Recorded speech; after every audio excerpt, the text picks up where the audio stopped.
পরীক্ষা হলে জানলা খোলা থাকে, পাশে নারকেল গাছে উঠে চোং লাগিয়ে বলে 1-এর বি 2-এর সি। তার সমস্ত পরীক্ষার্থীকেই ভাতা ঘোষণা করুক মুখ্যমন্ত্রী, এটা আমি দাবি করি। মামলা নিষ্পত্তি না হওয়া পর্যন্ত মাসিক ভাতা দেবে সরকার।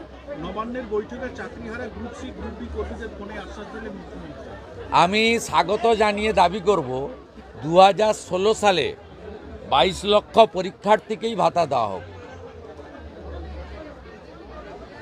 2016 সালে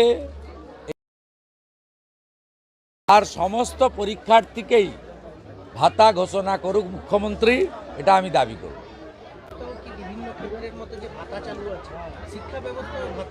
শিক্ষা ব্যবস্থাই নেই।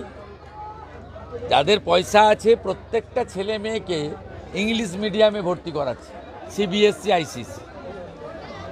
আমরা তো সব বাংলা মিডিয়ামের স্টুডেন্ট। স্কুলে ছেলে মেয়েদের পাঠাচ্ছে না, একটু যাদের পয়সা আছে। যাদের পয়সা নেই নিরুপায় পাঠাচ্ছে। 8000 স্কুল বন্ধ করেছেন মুখ্যমন্ত্রী। 8000 স্কুল,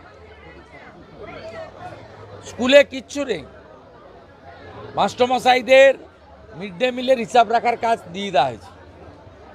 পঠন পাঠন, শিক্ষার পরিবেশ, শিক্ষক শব্দের মর্যাদা, খেলার মাঠ, সাঁতার কাটার পুকুর, প্রার্থনা, ভারতীয় সংস্কৃতি, মূল্যবোধ, চরিত্র গঠন, কোনোটাই তো এই রাজ্যে নেই। পরীক্ষা হলে জানলা খোলা থাকে, পাশে নারকেল গাছে উঠে চোং লাগিয়ে বলে 1-এর বি 2-এর সি। ধ্বংস করে দিয়েছে গোটা ব্যবস্থাটা। যে রাজ্যের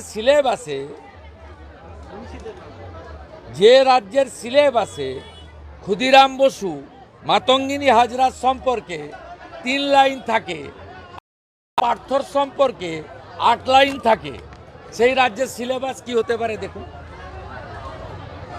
সিঙ্গুর আন্দোলনের এত বড় লেখা আছে, তার মধ্যে ডাক্তার সম্পর্কেও লেখা আছে, সেটা বাচ্চাদের মাস্টারমশাইরা পড়াচ্ছে।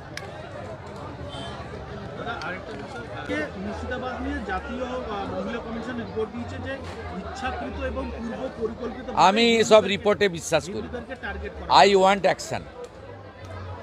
এই ধরনের রিপোর্ট জাতীয় মহিলা কমিশন, এসসি কমিশন, এনএইচআরসি, রাজ্যপাল বছরের পর বছর, মাসের পর মাস দিচ্ছেন। আমি কার্যকর চাই। পশ্চিমবঙ্গ সরকার জাতীয় মহিলা কমিশনের কথা যদি না শুনে, তাহলে জাতীয় মহিলা কমিশন সুপ্রিম কোর্টে যাচ্ছে না কেন? এটা তো কনস্টিটিউশনাল বডি।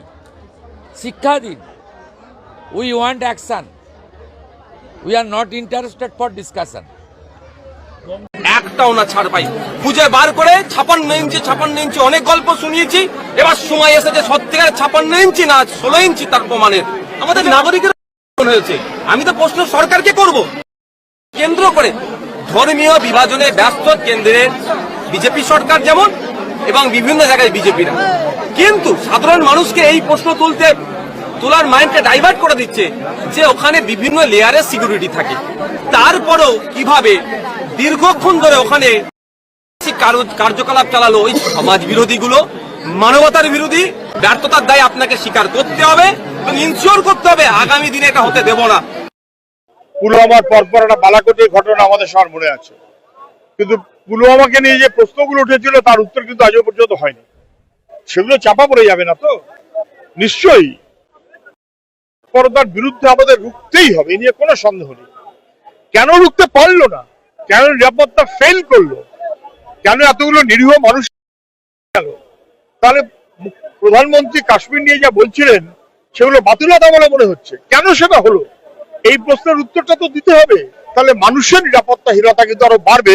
কারণ নিরাপত্তা বাহিনীর মূল কাজ যদি রাজনীতির নেতাদের নিরাপত্তা দেওয়া হয়, তাহলে মানুষের নিরাপত্তা কোথাও না কোথাও কম্প্রোমাইজড হয়ে যায়। হিন্দু মুসলিম, হিন্দু মুসলিম, হিন্দু হিন্দু হিন্দু কি আছে? এই তো কালকে লড়াই করতে গিয়ে সেনাবাহিনীর মুসলমান অফিসার কি বলবো মুসলিম, মুসলিম হিন্দু নয়। ফুলবামার সময় তাই দেখা গেছিল, আর আজকেও তাই দেখা গেল।